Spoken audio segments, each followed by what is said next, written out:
Namaskar. You're watching Enviroannotations productions on YouTube. The Kumbh Mela, one of the largest spiritual gatherings in the world, has a rich history rooted in Indian mythology and tradition.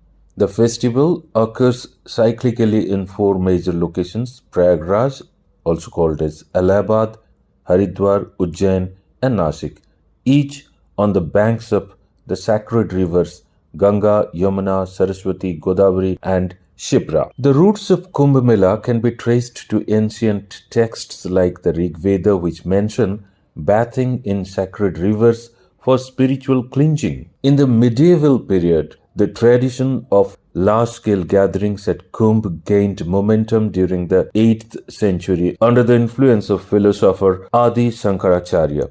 He is believed to have united ascetic groups and institutionalized the Kumbh Mela as a gathering for monks, saints, and pilgrims. The term Kumbh was first associated with the Mela in historical records from this period. The Kumbh Mela, a spectacle known far and wide, even immortalized in Bollywood's chaotic family reunions and dispersals.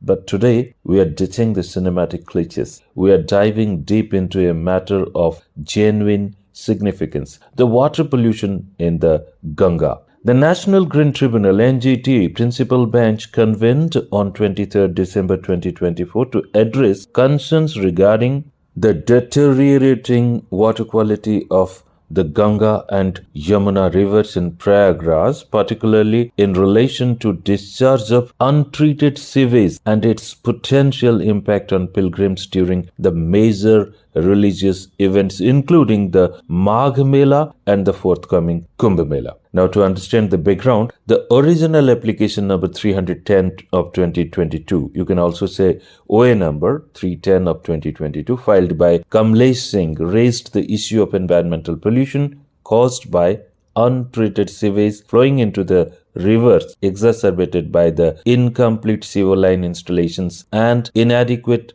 measures to ensure clean water supply. A subsequent application, Miscellaneous Application MA number 59 of 2024, referenced a report submitted by a joint committee formed in response to a previous NGT order in OA number 56 of 2024. This report highlighted the discharge of untreated sewage from 50 drains along the Ganga in Prayagraj, particularly concerning given the large number of pilgrims expected for the Kumbh Mela. Now, what are the findings of the Joint Committee? The Joint Committee, comprising of the Uttar Pradesh Pollution Control Board, found significant gaps in treatment of sewage. Out of 76 drains, only 37 were being managed by the UP Jal Nigam, with treatment facilities from 10 sewage treatment plants. Plans for additional STPs as Rajapura, Naini 1 and Salori, aimed at treating sewage from untapped drains during the upcoming Kumbh Mela, were also outlined. Now, before going to the tribunal's order, it is important to mention two things. Number one, I am putting it in simple words. The tribunal noted that applicant raised concerns about untreated sewage being discharged into the Ganga at three locations in Prayagraj: Daraganj, Mehdauri Colony, and Rasulabad. In response, the state of Uttar Pradesh informed the tribunal that measures have been taken at all three spots to stop untreated sewage from entering the river by using geotube technology treatment. And number two, the state of Uttar Pradesh assured the tribunal that during the mahakumbh 2025, no untreated sewage will be discharged into the Ganga or Yamuna rivers in Prayagraj. They also committed to ensuring water quality meets strict standards, with BOD, biochemical oxygen demand, kept below 30 mg per liter, 30 ppm, though the attempt would be aimed at maintaining the standard of 10 mg per liter or 10 ppm and fecal coliform levels maintained at 100 mpn per 100 ml, that is 100 most probable number per 100 ml. So the UP government committed to ensuring BOD kept below 30 ppm. The commitment was of 30 ppm, they will try to maintain it, or they will attempt to maintain it to the standard of 10 ppm, but they have committed 30 ppm. This is very, very significant. Now, the tribunal's orders, rather the directions. In the light of the report and ongoing concerns, the NGT bench of Justice Prakash Srivastava, the chairperson of NGT, and Dr. A. Senthilvel, expert member, issued an order with 8 specific directions. And the directions, in simpler language: number 1, the Central Pollution Control Board and the UPPCB were instructed to enhance monitoring efforts by increasing the number of monitoring points and the frequency of water sample collection from the Ganga and Yamuna. Water quality testing should occur at least twice a week, with sample analysis reports made publicly available on the CPCB and UPPCB websites. Number 2, regular samples must be collected from the outlets of STPs and advanced oxidation ponds to track the performance of treatment facilities. Reports from these analyses will be uploaded online, and periodic reports will be submitted to the NGT to ensure timely intervention if required.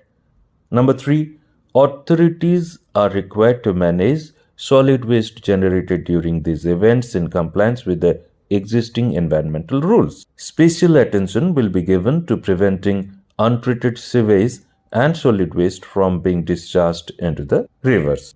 The authorities were directed to ensure that the water quality of both rivers meets the standards for drinking and bathing at all times, particularly during the high footfall days such as those occurring during the Magh Mela from 12th January to 26th February 2025. Following the conclusion of the events, steps must be taken to dispose the sludge generated in STPs and deposited in geotubes, adhering to environmental standards.